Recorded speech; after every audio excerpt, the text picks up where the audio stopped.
Good morning. You're listening to Shamelessly Shontay, and I'm your host, Shontay. I think. Sometimes. Happy Sunday, everyone. Today is my lovely co-host with me, Kimberly. Good morning. Welcome back for like the umpteenth time. I know. I'm getting comfortable. I'm going to stop saying welcome back. Okay. And just say, hey, we have Kimberly here today. Is that okay with you? That's fine with me. Okay. So, yeah. When I was growing up, plastic surgery was such a taboo topic, okay? I didn't see many people with it. And the ones that I did, they had, breasts in the form of like a torpedo. Like they were just kind of like pointy triangles. And then over time, it changed. I moved to Miami and women were getting surgeries that enhanced themselves dramatically from the breast to the backside. And it was just like, ugh, like, no. That's not for me. And then I came over to La La Land and it was so normal, whether it was fillers, Botox, and everything that you could imagine and not imagine. And that was like the fun part. So one day I walked into a Medi Spa and I just wanted a vitamin B shot. Okay. And they're like, hey, do you want any other services? I'm like, what you got? They're like, we got everything. They're like, what are you thinking about fillers in your lips? I'm like, well, my lips are kind of full. They're like, well, we can make them a little fuller. I'm like, okay, well, how much is a syringe? And at that time, it was probably like $900 for the syringe. That's a LA price, okay? Because you can go in other places and maybe get $500-$600. They got a special. Okay, so this woman, she puts 3/4 of a syringe in my lips because my lips are already full. So we wanted to fill them out in the corners and fill them out in the middle. Okay, so she numbs me and then she puts in the filler stuff. I think it was Juvederm at the time. And everything is fine when I leave that office. She gives me an ice pack to put my lips on and I'm cooling. I'm like, oh, I can't wait for these lips to come on through because I got an appearance. And baby, I got home and my things was looking like 2 balloons. I had my face in an ice bowl. That's how swole and crazy my lips felt. I was so scared because I thought this was going to be the final result of the fillers.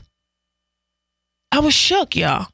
I was super shook on what the result was going to look like, okay? And I'm starting to press because I see like little bumps. And then after like 3-4 days, it came back to what they were supposed to be. And you know what? I was feeling myself. And now I'm like, ooh, when's it time to go back? When is it time to go back? And I don't need much because, again, I got full lips and it's just because this is something I like to do. Instagram versus reality. My Instagram look was, I'm going to get these nice, plump, full lips. And my reality was, them should look like balloons at first. They look like balloons. So, has there been a time when you thought you were going to get something, but got something else? Oh, sure. Nothing like that, though. It's usually if I've ordered something, clothing, it looks one way in the picture, and then I get it and it's something completely different. So, I think my experiences have been limited to just like fashion. Never hair? No, because I'm so cautious when it comes to my hair. So, You're so lucky. Good for you, not having to have bad experience and traumatic experiences where you could have a meltdown. No. Legit. Okay. Well, I am envious because I have had a lot of those experiences. And you know what? I wonder if our next guest can shed some light on Instagram versus reality, but hopefully not, though. And when she does, okay? Okay. You're listening to Shamelessly Shontay, and we'll be back. And welcome back, Kimberly. Yes. What do we have today? I'm so excited. Okay. So today's guest is a board-certified plastic surgeon based in Austin, Texas, with educational training, which includes an undergrad degree from Howard University, a medical degree from Northwestern University Feinberg School of Medicine, and an MBA from the Wharton School of the University of Pennsylvania. Okay. She now serves on the board of directors for Ballet Austin and is a board member for Vivent Health, a national health network for people impacted by HIV and AIDS. She is also a member of the American Society of Plastic Surgeons and faculty at the Dell Medical School at the University of Texas at Austin, where she previously chaired the surgery department's Diversity, Equity, and Inclusion Committee. Having appeared in numerous scientific journals and being published for her research and work related to reconstructive plastic surgery, she envisions a world where everyone has the opportunity to thrive and seeks to align with missions-driven organizations, bringing the vision into reality. In 2018, she established a solo plastic surgery practice to provide a more customized and inclusive experience to her plastic surgery patients. Please welcome the amazing Dr. Aisha White. Thank you. Come on with that little cute laugh. You got such a cute laugh. Thank you. Thank you. Dr. White, can I call you Dr. Aisha? You can call me Dr. Aisha. Are you sure? Yes, actually, you can call me Aisha even. Oh, because side note, somebody made a story and corrected us on her name. Oh. I know. So I just want to get it right. I'm saying it on air because I wasn't really expecting it. Yeah, no. You sure? Sure? No, I'm sure. Actually, I prefer Aisha. Like, in the office, it's Dr. White. But outside of the office, I kind of like to distance myself from the title a little bit, but sure. Well, we're going with Dr. Aisha for me. Listen, Kimberly just said some amazing things about you. What a career. Thank you. Thank you. You're welcome. But I know you're proud of it. I am very proud of it. Okay. I think that this journey has unfolded in ways that I didn't expect. But yeah, I'm really proud of what I've been able to do in this field. Have you always dreamt of being a doctor since like a young girl? Yeah, actually, since really young, like in the 8th grade, I went to all girls Catholic school in New Orleans, and for one day of sex ed, we saw a PBS film called The Miracle of Life. And immediately after seeing the film, I was like, oh my God, I want to do this. I want to be an OBGYN. And I actually went most of my pre-medical life thinking that's what I was going to do. And just eventually fell in love with surgery and plastic surgery. And that's how I ended up there. Oh my goodness. It also took off too at a certain time. Right. Did you feel it was going to be a little bit more lucrative? Honestly, I have to tell you, it really wasn't the money. I know everybody says that, but it really wasn't. What drew me to plastic surgery was just the diversity of things that I could do. I think when people hear plastic surgery, they automatically think of the cosmetic surgery. But we do hand surgery, maxillofacial trauma, burn surgery. I did breast cancer reconstruction for years. And I liked being able to do a lot of different things. I definitely, and I think this is what turned me off about OB. I don't have the personality where I could just do the same thing every day. And so for me, even if I'm if I happen to have a day of facelifts or breast reductions, people's external anatomy is so different that it still feels like a different case versus if I were taking out gallbladders every day. Everybody's gallbladder is more or less the same. Wow. So you do all of those things? Yeah. Now my practice is definitely more cosmetically focused, but even in the cosmetic arena, there are tons of things I do. I do facelifts, neck lifts. I do a ton of breast surgery. I do tummy tucks, BBLs, all sorts of things. Hey, I hate that word. I hate the word. I hate the word. We got to come up with something different. I know. Well, let's talk. So you're a board certified cosmetic doctor, right? So let's talk about your practice. Is it okay for Black women to talk about, the procedures? It's not, I don't know if it's as prevalent as maybe it is in other communities. What's your experience? What has it been like? So, okay, you know what? I'm going to answer that question, but I want to point out something to you because I think this is a very important teachable moment. We'll probably get into safety a little bit later. So, I think the term cosmetic surgeon is not a regulated term. So anybody can say they're a cosmetic surgeon. So your podiatrist could say, I'm a cosmetic surgeon. And so, it's interesting to me when people say that they've seen a cosmetic surgeon. I'm often worried that may not actually be a board certified plastic surgeon. You cannot call yourself a plastic surgeon or a board certified plastic surgeon unless you've done a plastic surgery residency and you've become board certified. Whereas anyone can use the term cosmetic surgeon. Wow. And most board certified plastic surgeons, even if we focus on just cosmetic surgery, will usually not identify ourselves as a cosmetic surgeon because it's not like it's a real English term, but it's not a real medical term. So anybody can use it. Oh goodness. I don't want somebody that's a foot doctor doing anything on my face. That'd be wild. People out here really doing that? Well, that's possible. So there's actually nothing that prevents them legally from doing that. So, most of the time, if you're a doctor, you have a license. And in many states, that license will say physician and surgeon. And so what you do gets regulated is more so by where you do it. And if your malpractice insurance company will cover you for it. So like if I decided that I wanted to do brain surgery tomorrow, I'm not trained to do that. Most people wouldn't try to do brain surgery because, again, I think the reason why people encroach in the cosmetic field is because it's very lucrative. And so they could take a weekend course and they're like, I'll do this. But so if I wanted to do neurosurgery. Not a weekend course. A weekend course, yeah.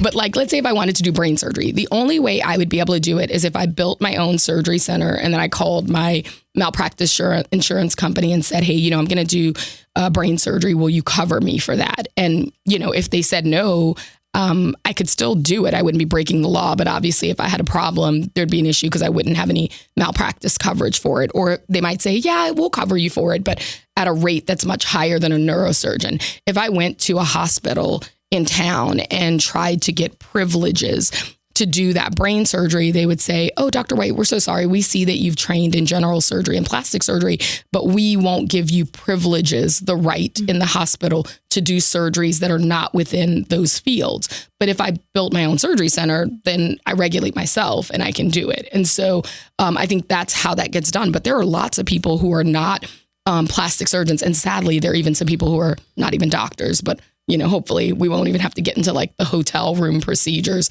that are doing plastic surgery. Yeah. We're getting into it. Yes. Okay. Yes. Yes. You said there was a part 2 of your question. Well, yeah. I mean, so it's like, my first question was, when did it become okay for Black women especially to start talking about, these procedures? And I don't know, have we really gotten there yet though? So I think we're getting there with younger generations. So when I look at younger Black women, I think that they're willing to have those discussions. And I think that that's great. I also respect the right for people to have privacy. I don't think that people need to discuss their medical procedures, their health situation with other people if that's not something that they want to do. But I think that when there are people who are willing to have those conversations and we can have open discussions, I think it leads to people being more informed. I think it leads to greater safety. I see that with the younger generation. And that's exciting for me because I think there's an opportunity, like I said, for people being more informed and then being able to have these things done safely.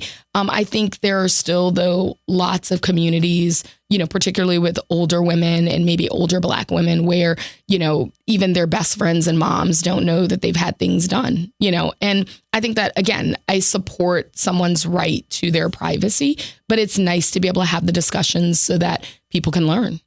Sure. So I heard you say a neck lift. Mm-hmm. I'm very unfamiliar with that, but we can go into that in a second. What are the common surgeries that you're seeing across the United States? Do they vary by region? So like, you came up from Texas. Yes. Thank you so much. Are we seeing, certain enhancements happening in Texas versus, the Floridians? Like, what are you seeing kind of by region, by state or whatever? Right. I think there's all of that. I think there are some regional preferences. I also think there are some regional variations of certain things. I think there's some age variation. So for example, I can imagine that, people have BBLs everywhere, but I think that And the BBL is a medical term, right? Yes, the BBL. So that's interesting. So the BBL, it's a Brazilian butt lift. And so actually, now people use that term all sorts of ways. So I have to clarify what people mean, or if someone's seeing me for it, what they want. So technically, a Brazilian butt lift is using your own body's fat taken from wherever you want to put in your buttocks to enhance the size and shape versus a butt implant. But I think that there are lots of people who are getting BBLs where it's a combination of fat and an implant. Because that was my thought. Because if you don't have enough body fat, then how do you get a BBL? Right. Yeah. So 100%. So you have to have the implant. You have to have the implant, but it depends on your goals. So again, that goes back to the regional differences. I think that maybe in Florida, or, I hope the California people aren't mad at me. I think they like things less subtle, we'll say. Whereas I think that there are places where tiny people get BBLs to get kind of, we'll say, fluffed out. But, you wouldn't know that this person had a BBL because it's not what you think of when you think of a BBL. So I think that you see those sorts of regional differences. My bias is I like a lot of natural plastic surgery.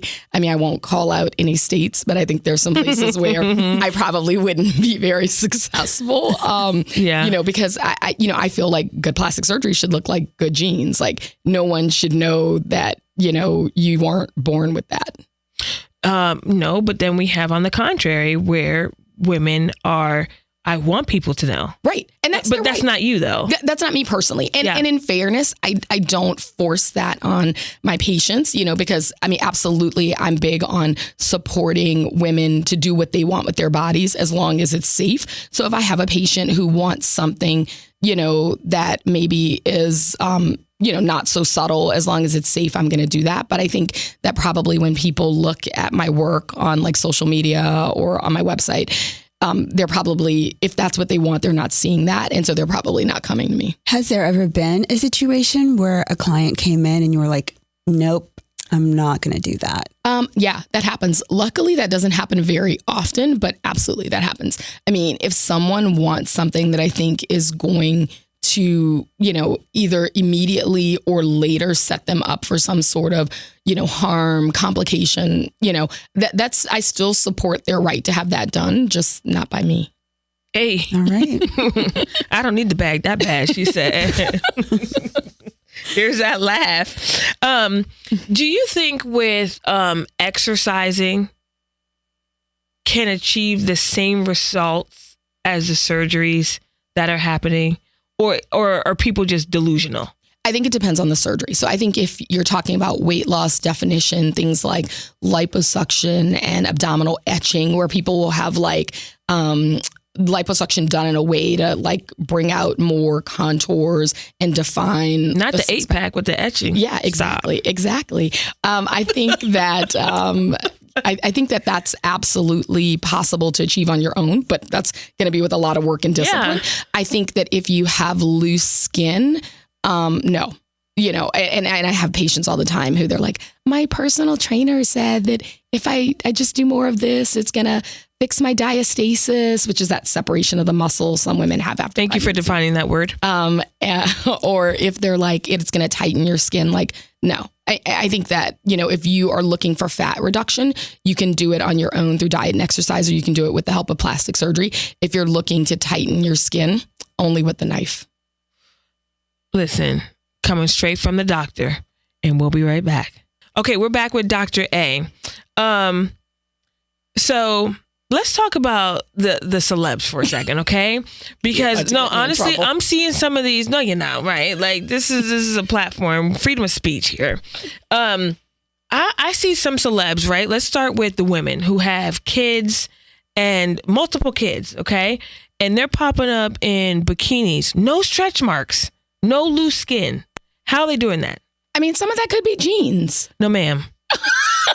No, ma'am. No. Because we see the moms. We genes really after 4 kids, and y'all know who I'm talking about. Okay, 4 or 5 kids. But okay, yes. I'm not saying that people aren't having secret procedures. Yes, that happens. But I do think that, for example, stretch marks. We don't have good technology for that. So if somebody doesn't have stretch marks at all, maybe they have maybe they had a tummy tuck and the stretch marks were cut out, but maybe they just had really good skin that didn't get stretch marks, or maybe they didn't gain a lot of weight with the pregnancy. I don't know. You know who I'm talking about when I said 4 kids? I mean, there's probably a lot of people. But I'm talking about celebs. I also think there's some photoshopping going on. Let's be real. Okay. I mean, are you seeing the real picture, or, you know, because I mean, everything is like, you know, there's all these apps and filters. And so, I mean, I lived in New York for years. That's where I did my general surgery residency. And we would all the time, and this was before like social media. This was early 2000s, like a million years ago. And we'd be out and someone would be like, look, there's so-and-so, like, you know, at the restaurant, or like in some place we were shopping. And I'd be like, where? And they'd be like, right there. And I'd look and I'd be like, that's not her. And they're like, that is her. But, you know, we're used to seeing these people on magazine covers, or again, now on their very curated social media.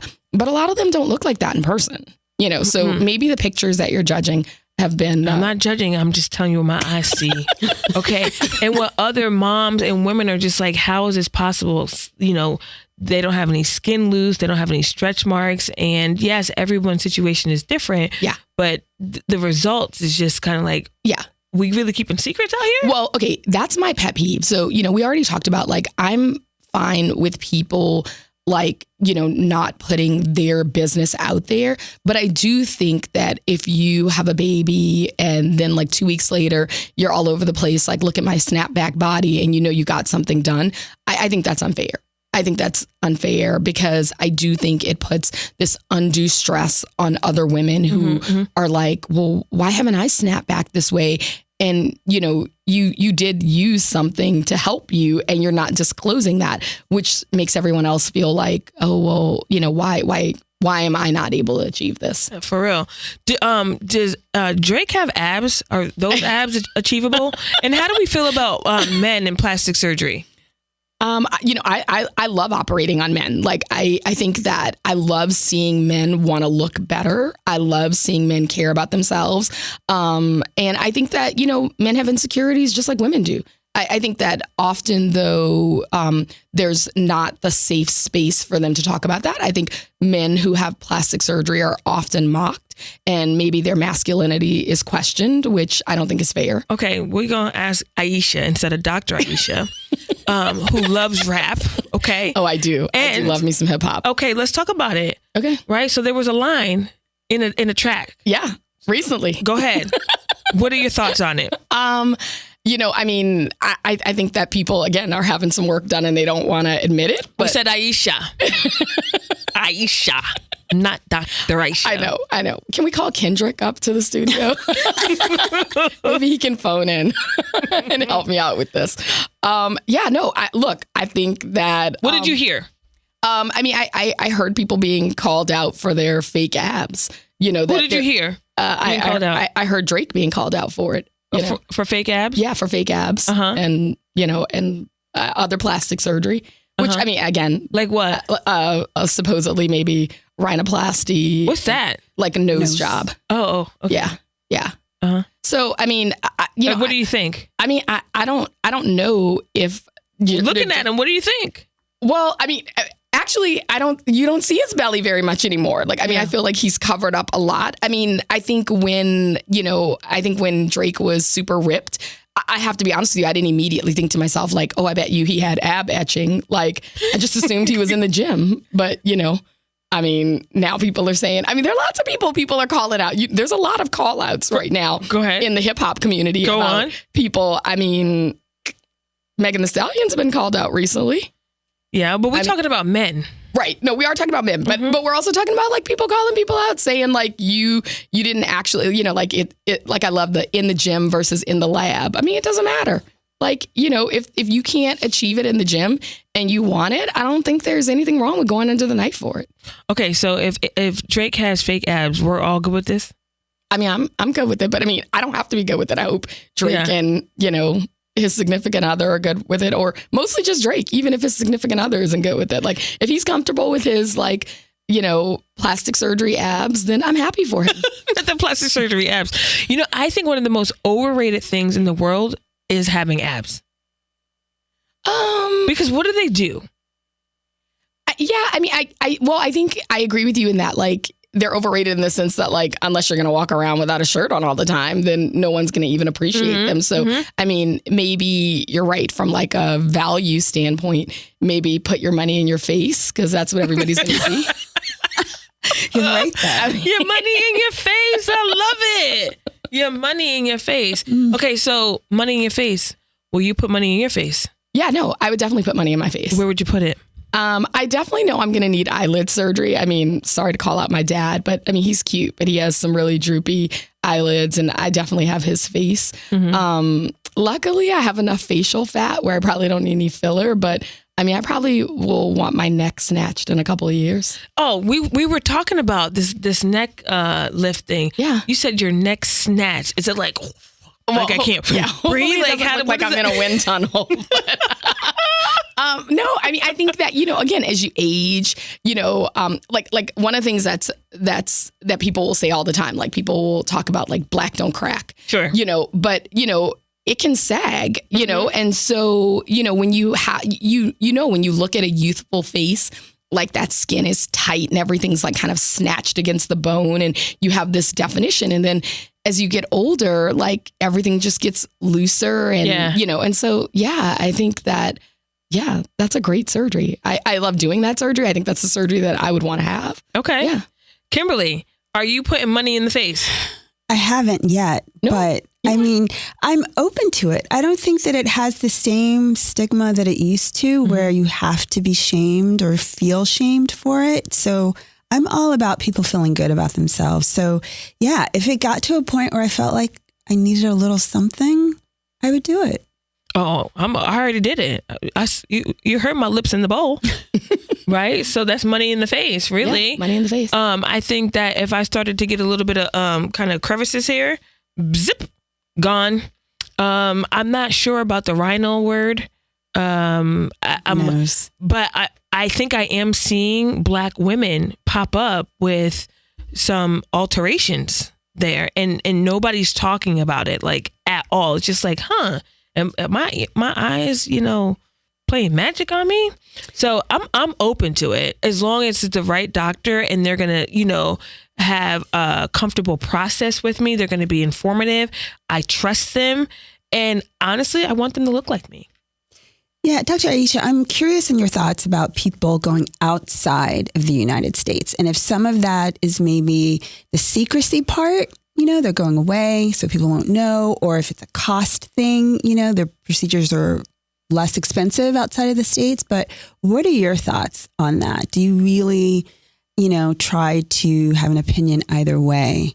No, I have a strong opinion about that. I think a lot of people who are going out of the country are seeking cheap plastic surgery. Undoubtedly, there are well-trained plastic surgeons throughout the world, but I think that when people decide to leave the country, those aren't the people that they're seeking out. And I think that we've seen all of the stories, particularly around BBL, that keeps coming up, but there've been so many like BBL deaths or complications related to, liposuction and tummy tucks. I also think that when people think of surgery, they think of it as like one unique event, and it's not. I think when you have a surgery, that is probably a month to several months to year-long relationship with a doctor, and for these bigger procedures, even more so because, you may have drains that have to be removed, you may have, revisions that need to be done, things that are very common. You might have little minor issues that come up that still need to be addressed over a several month period of time. And so when you decide to partake in medical tourism, because that's what that is, it's not fly down, have my liposuction and tummy tuck and fly back in a day. Like, who's going to take out the drains? Who's going to address the problems? Are you going to stay for a couple of weeks to recover? Are you going to fly back and forth? I do a little bit of surgery on patients who are outside of Texas, but I mean, we definitely have an agreement before those surgeries that, they're going to stay in town for the appropriate amount of time. That could be a week to weeks, and I'm definitely not going to do that surgery if I feel like somebody is not committed to that safe recovery process. Sure. I'm hearing the Venezuelans are doing it best though. Like they're claiming that you come to Venezuela and you're going to come back with the body and you're going to be alive. First, you're going to be alive and then you're going to come back with that banging body. That's what I heard.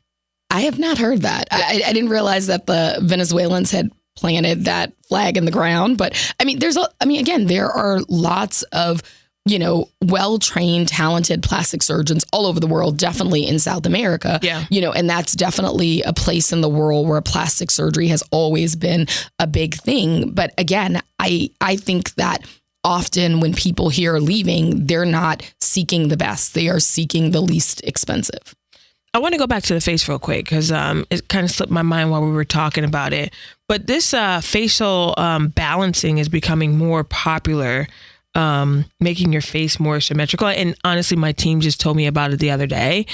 Do you have any thoughts on this? And are you doing any type of, what do you do? So, I will say the biggest thing I do, and this is not a shameless plug, is sunscreen. And you do know that I use Black Girl sunscreen. Okay. I do think that a really good skincare regimen is important. So, one of my pet peeves is when people want to have facial surgeries, but they're not taking care of their skin. So I think it starts with, sunscreen daily, a good skincare regimen. I definitely do a lot of med spa type interventions like chemical peels and microneedling on a regular basis.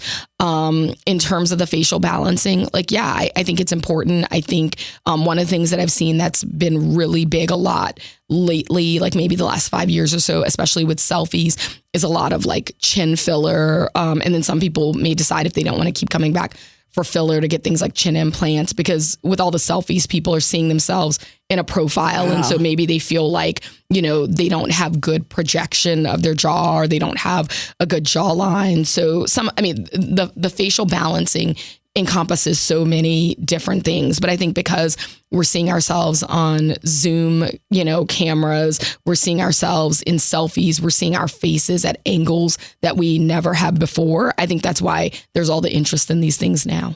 I'm going to be real simple about it, because I'm like being symmetrical.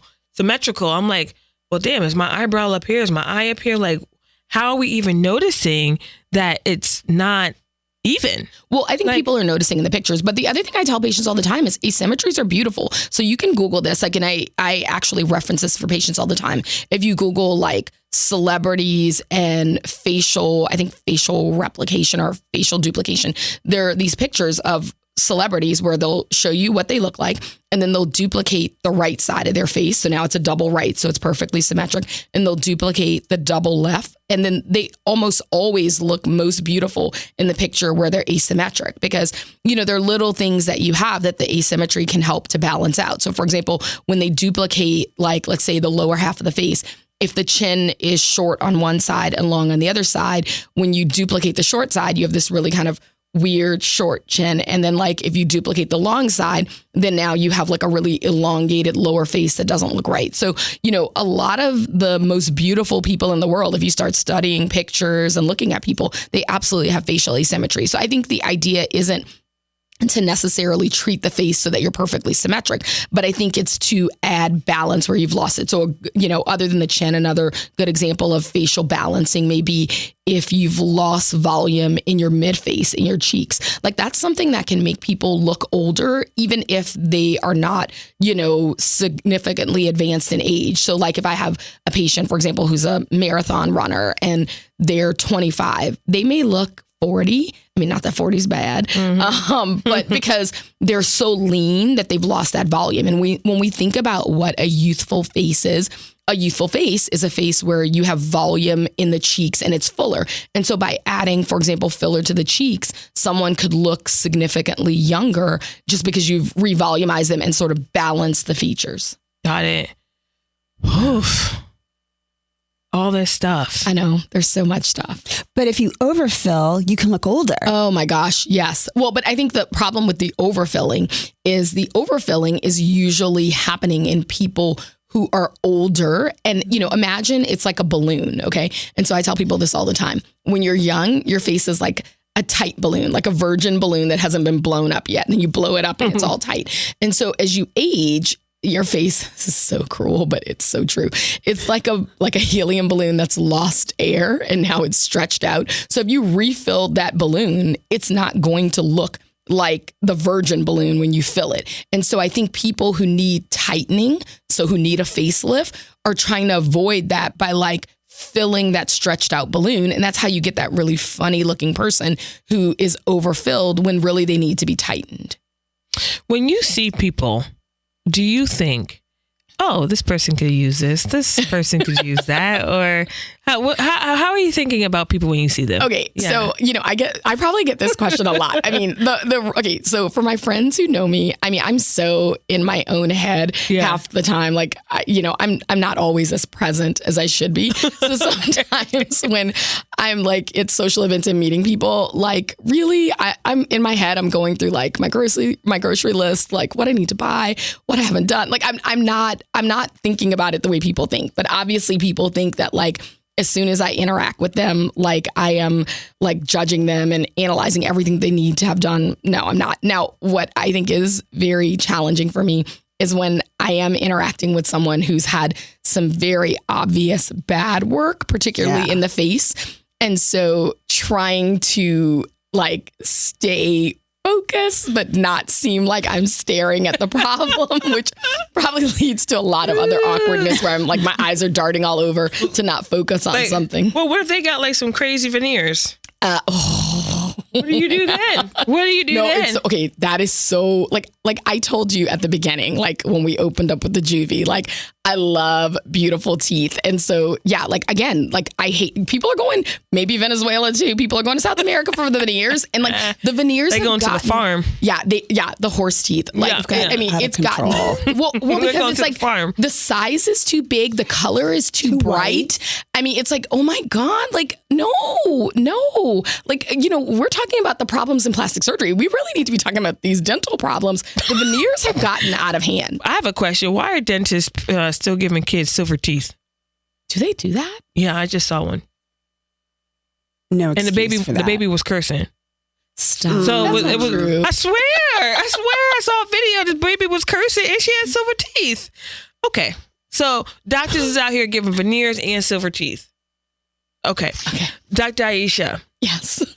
Let's have some fun here. We've been having fun and super informative at the same time. You ready for a game of this or that? Okay. Have you seen the questions? Yes. No, I haven't seen your questions. Oh. No, I haven't seen your questions, but I know what this or that is. Okay. You ready? I'm ready. Okay. Just whatever comes to top of mind. And you don't even have to give an explanation if you don't want to. Okay. Same scrubs for life or same panties? Oh, same scrubs. So you really walking into patients with blood on? Oh my God, these are horrible choices. I'm not going to wear the same panties for the rest of my... Wait, I mean, do I get to wash them? No. Then I'm going to have to go with the scrubs. I mean, the clean panties are a barrier. But you also could wear like not panties, I guess. But okay, so you're going same scrubs? I don't know that. Yeah, I'm going to go same scrubs. You might lose patience.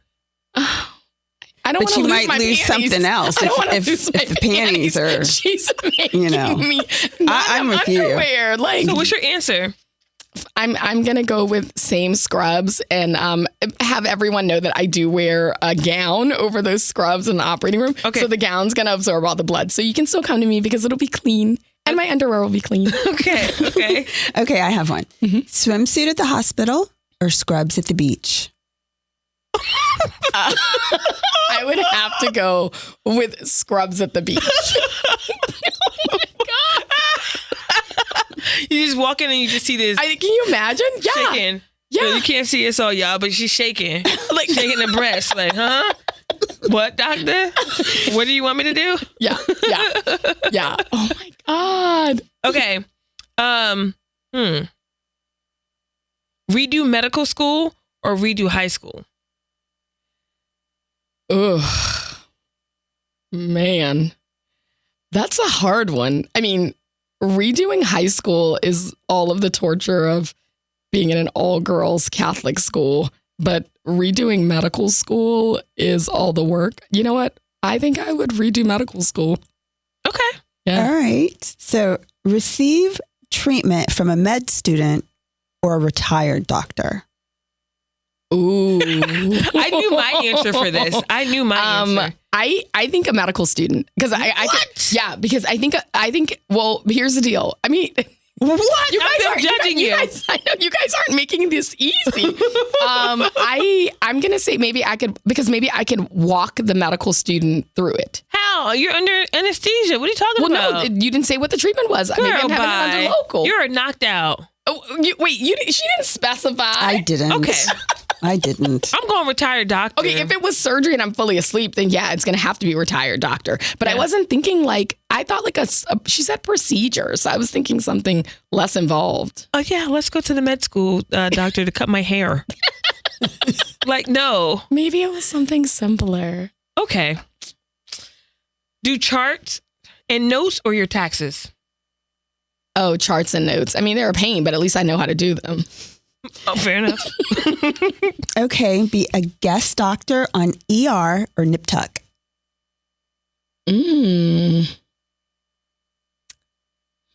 Or Grey's Anatomy. You know what? Yeah, I'll be a guest doctor on Grey's. Yeah. Okay. Marrying another doctor or being single? Ooh. I feel like she's so wrong for this because I feel like she has some inside information because I don't date doctors. So I can't believe now you're like either date a doctor or be single forever. Mm-hmm. I think I guess I'll have to date a doctor then. Okay. Yeah. Hey, you choosing love. I'm choosing love. And companionship. That was fun. Thank you for being so honest. Dr. Aisha, what's next for you? I don't know. You know, the summer's coming. That means BBLs all day. Come on.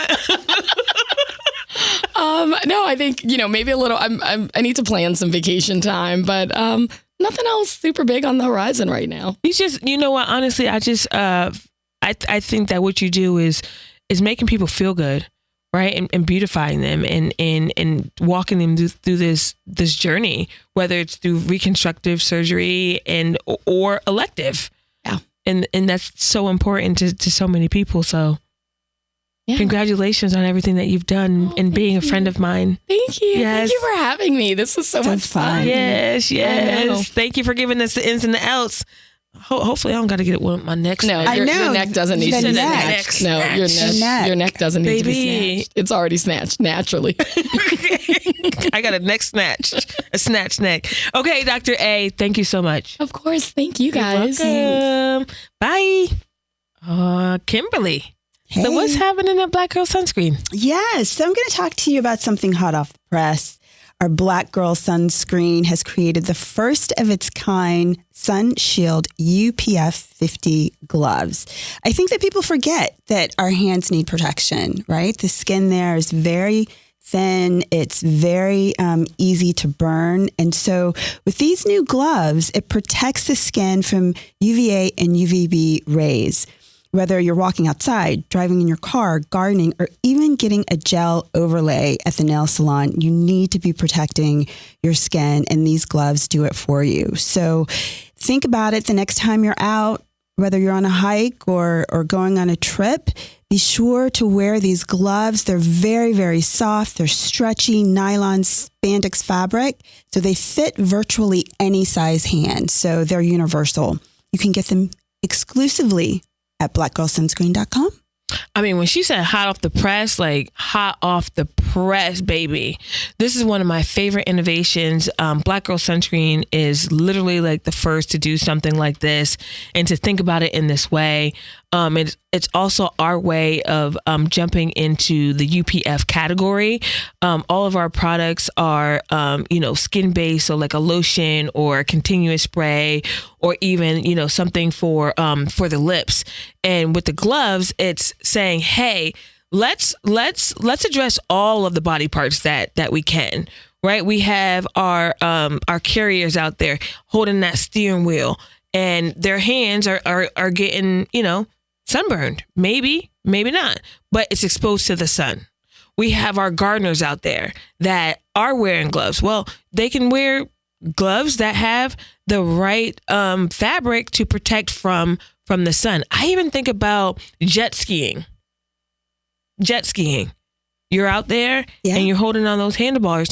You can put on the sunshield glove. So anyway, something that Black Girl Sunscreen is super excited about. What I will say is that this product requires a lot more education because people aren't naturally thinking about how to protect their hands from sunburn, and they just get sunburn and it just hurts.